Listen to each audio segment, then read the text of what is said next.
공부방송, 도서관, 카페에서 공부가 안 되는 이유.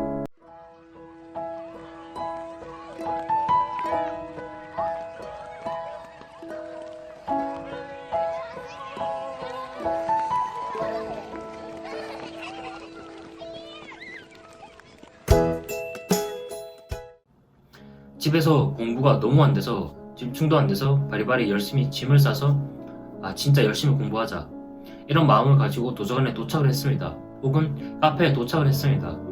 근데 도서관에 왔는데 오히려 공부가 더 안 돼서 집중이 더 안 돼서 다시 집에 온 경우 없으신가요?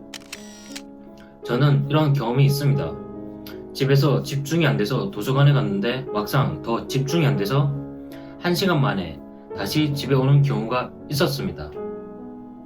이전 영상 공부방송, 도서관, 카페에서 공부가 잘 되는 이유를 아직 안 보신 분이라면 보고 오시는 것을 추천드립니다.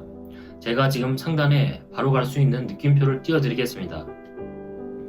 제가 이전 영상 마지막에 항상 그럴까요? 라는 말을 했습니다.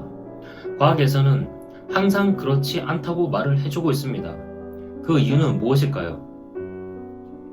이전 영상에서 사회적 촉진이란 사회적으로 촉진되는 현상인데 어떤 사회 및 상황이냐, 다른 사람이 나를 지켜보는 상황 또는 공동 수행자가 있는 경우에 그 사람에게 가장 나오기 쉬운 반응인 우세 반응을 촉진시켜 준다고 하였습니다.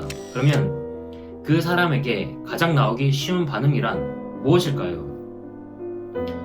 예를 들어서 제가 수학 전공자라고 해봅시다. 어렸을 때부터 계속 수학은 익숙하고 친숙하고 잘하는 것이라서 많은 사람들이 있는 공간에 가서도 익숙하고 잘하는 것입니다. 하지만 단 한 번도 쳐본 적 없는 피아노 과제가 주어졌다고 해봅시다. 이건 저에게 있어서 친숙하지 않은 것이고 단순하지 않는 복잡한 과제이며 익숙하지 않은 행동입니다. 수학은 저라는 사람에게 있어 가장 나오기 쉬운 반응은 바로 능숙함입니다. 왜냐하면 계속 해오던 것이기 때문입니다. 반면 피아노는 저라는 사람에게 있어 가장 나오기 쉬운 반응은 미숙함입니다. 왜냐하면 친숙도가 낮고 익숙하지 않음으로 인한 복잡한 행동이기 때문입니다. 자, 이 말은 무슨 말이냐면 사람들이 많은 도서관이나 카페에 간다고 해봅시다.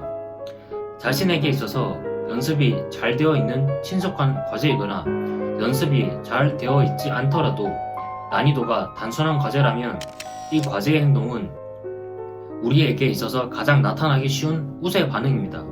왜냐하면 계속 해오던 것이니까요. 그래서 뇌에서 도전 반응이라고 인식을 하고 심장박동은 더 강하게 뛰고 주요 기관과 말초 부분에 혈액을 충분히 보낼 수 있도록 동맥과 정맥은 확장됩니다. 하지만 연습이 많이 되지 않은 과제, 친숙도가 낮은 과제, 난이도가 어려운 과제는 우리에게 가장 나타나기 쉬운 반응은 연습되지 않은 반응입니다. 그래서 이 반응이 촉진되어 뇌에서는 이것을 위협 반응이라고 인식을 하고 충분한 지식이나 자원이 없다고 판단하여 동맥과 정맥은 수축되어 혈액이 몸을 순환하기 어렵게 만듭니다. 예를 들어 연습이 많이 안 된 피아니스트가 있다고 해봅시다. 곧 많은 사람들 앞에서 연주를 해야 되는데요. 연습이 많이 안 된 피아니스트는 많은 관중들 앞에서 오히려 수행 능력이 떨어지게 됩니다. 하지만 연습이 충분히 된 피아니스트는 많은 관중들 앞에서 오히려 수행 능력이 향상된다는 것입니다. 요약하자면 그 과제의 친숙도에 따라 우리의 수행이 촉진되기도 하고 억제되기도 한다는 것입니다. 그래서 오히려 많은 사람들 속에서 공부를 하는 것이 때때로 더 큰 방해로 찾아오기도 합니다. 그럴 때에는 아무도 없는 조용한 방에서 혼자 공부하는 것을 추천드립니다. 지금까지 공부방송, 도서관, 카페에서 공부가 안 되는 이유였습니다.